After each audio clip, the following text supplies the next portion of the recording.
ఇదే చంద్రబాబు పేరు చెప్తే 2014లో మీ అందరికీ గుర్తుండే ఉంటుంది. ఎందుకంటే 5 సంవత్సరాల కిందటి మాత్రమే ఫ్లాష్ బ్యాక్ లేకపోతా ఉన్నా. 2014లో 5 సంవత్సరాల కిందట ఇదే చంద్రబాబు నాయుడు గారు ఇంటింటికి పంపించిన ఈ పాంఫ్లెట్ ఒక్కసారి చూడండి.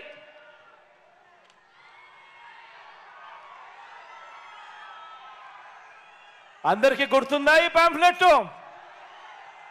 ఇందులో చంద్రబాబు నాయుడు గారి సంతకం ఉంది, ఇందులో మోడీ గారి ఫోటో ఉంది, ఇందులో పవన్ కళ్యాణ్, ఇందులో దత్తపుత్రుడి ఫోటో కూడా ఉంది. 2014లో ఇదే చంద్రబాబు గారు ఇదే పాంఫ్లెట్ మేనిఫెస్టో అయితే పెద్దది, ఇంటింటికి పంపించడం కష్టమని చెప్పి ఇలా పాంఫ్లెట్ కొట్టి చంద్రబాబు నాయుడు గారు సంతకం పెట్టి మోడీ గారి ఫోటో దత్తపుత్రుడి ఫోటో కూడా పెట్టి తన ఫోటోతో పాటు ఇంటింటికి పంపించాడు. పంపించడమే కాకుండా ఇందులో ఏమన్నాడో తెలుసా? టీవీలలో ఊదరగొట్టాడు అడ్వర్టైజ్మెంట్లు. ఈనాడు, ఆంధ్రజ్యోతి, TV5లలో ఎక్కడ చూస్తే అడ్వర్టైజ్మెంట్లు కూడా కనిపించాయి. ఇందులో ఆయన చెప్పిన మాటలు ముఖ్యమైన హామీలట. ప్రజలు మర్చిపోతారేమో అని ముఖ్యమైన హామీలని ఇలా పంపించాడు. ఇప్పుడు కూడా పంపిస్తా ఉన్నాడు. సూపర్ 6 అంటాడు, సూపర్ 7 అంటాడు. 2014లో పంపించిన ముఖ్యమైన హామీలు ఇవి. ఇంటింటికి పంపించిన ఈ ముఖ్యమైన హామీలలో రైతుల రుణమాఫీపై మొదటి సంతకం చేస్తాను అని చెప్పి అన్నాడు. 87,612 కోట్ల రూపాయలు రైతుల రుణమాఫీ చేశాడా? ఇలా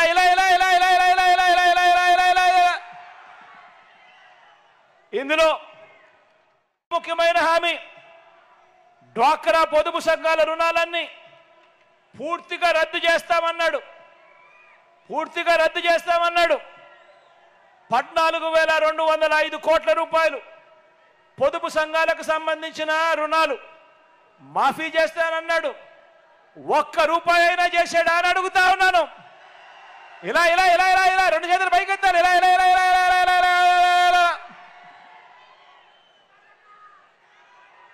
ఇందులో ముఖ్యమైన హామీ ఇందులో ఆడబిడ్డ పుట్టిన వెంటనే మహాలక్ష్మి పథకం కింద 25,000 రూపాయలు బ్యాంకులో డిపాజిట్ చేస్తానన్నాడు. ఈ 5 సంవత్సరాలలో మీ అందరికీ కూడా మీ ఇళ్లలో ఆడబిడ్డ పుట్టింటుంది, లేదా మీ పక్కింట్లలో కూడా ఆడబిడ్డలు పుట్టింటారు. ఇందులో ఏ ఒక్కరికైనా కూడా 25,000 రూపాయలు డిపాజిట్ చేశారని అడుగుతా ఉన్నాను. కనీసం ఆ 2014 నుంచి 2019లో కనీసం 1 రూపాయినా డిపాజిట్ చేశాడని అడుగుతా ఉన్నాను. 2 చేతులు పైకెత్తాలా? ఇలా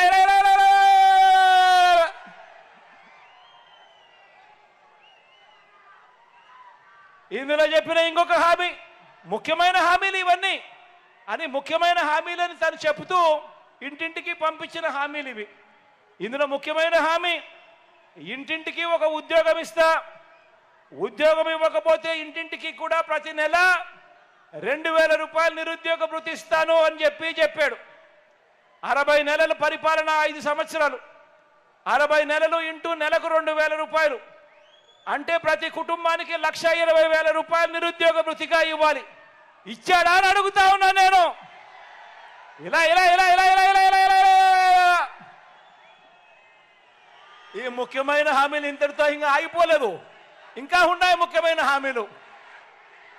అర్హులైన వారందరికీ 3 సెంట్ల స్థలం,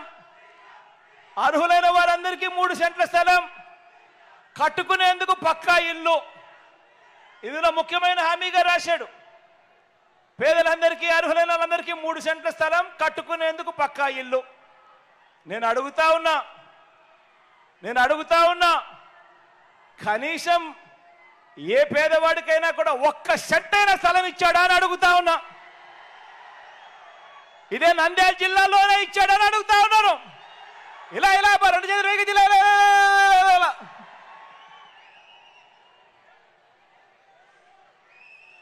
10,000 కోట్లతో బీసీ సబ్ ప్లాన్, చేనేత, పవర్ లూమ్స్ రుణాల మాఫీ అన్నాడు. చేశాడా? మహిళల రక్షణ కోసం ఉమెన్ ప్రొటెక్షన్ ఫోర్స్ ఏర్పాటు చేస్తామన్నారు. మహిళల రక్షణ కోసం ఉమెన్ ప్రొటెక్షన్ ఫోర్స్ ఏర్పాటు చేస్తామన్నారు. రాష్ట్రాన్ని సింగపూర్కు మించి అభివృద్ధి చేస్తామంట. ఇందులో రాశారు రాష్ట్రాన్ని సింగపూర్కు మించి అభివృద్ధి చేస్తాము అని. ప్రతి నగరంలోనూ హైటెక్ సిటీ నిర్మిస్తామన్నాడు. మన నంద్యాలలో ఏమైనా కనిపిస్తా ఉందా హైటెక్ సిటీ?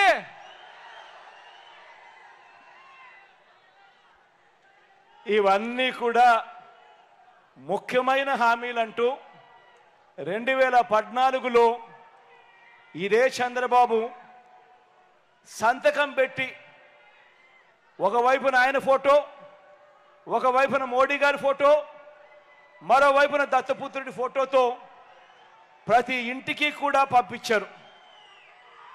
ఇదే చంద్రబాబు, ఇదే దత్తపుత్రుడు, ఇదే మోడీ గారి ఫోటో, వీళ్ళు ముగ్గురు కలిసి చంద్రబాబు నాయుడు గారి సంతకం పెట్టి ఈ పాంఫ్లెట్ను 2014 ఎన్నికలకు ముందు పంపించారు.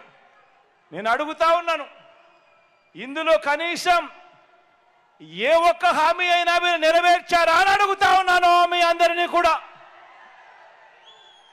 ప్రత్యేక హోదా ఇచ్చారా అని అడుగుతా ఉన్నాను నేను మిమ్మల్ని అందరినీ కూడా. ప్రత్యేక హోదా ఇవ్వలేదు, ఏ ఒక్క హామీని నెరవేర్చలేదు. ఇవ్వకపోగా మళ్ళీ ఇదే ముగ్గురు కలిసి మళ్ళీ మోసం చేసేందుకు ఈరోజు సూపర్ 6 అట, ఈరోజు సూపర్ 7 అట, కొత్త కొత్త మోసాలతో, కొత్త కొత్త పదాలతో మళ్ళీ రంగురంగుల మేనిఫెస్టో తీసుకొచ్చేందుకు వీళ్ళు ముగ్గురు కూడా అడుగులు వేస్తా ఉన్నారు. ప్రతి ఇంటికి కేజీ బంగారం ఇస్తాము అని చెప్తా ఉన్నారు.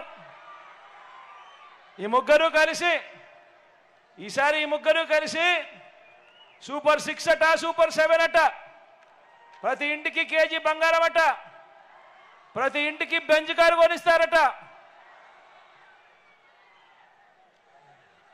ఆలోచన చేయమని అడుగుతా ఉన్నా. రాజకీయాలలో ఉన్నప్పుడు నాయకుడు అనేవాడు ఎలా ఉండాలి అని అంటే, ప్రతి కార్యకర్త కూడా అదిగో మా నాయకుడు, తానే మా నాయకుడు అని కాలర్ ఎగరేసుకొని అదిగో మా నాయకుడు అని చెప్పే విధంగా నాయకుడు ఉండాలి.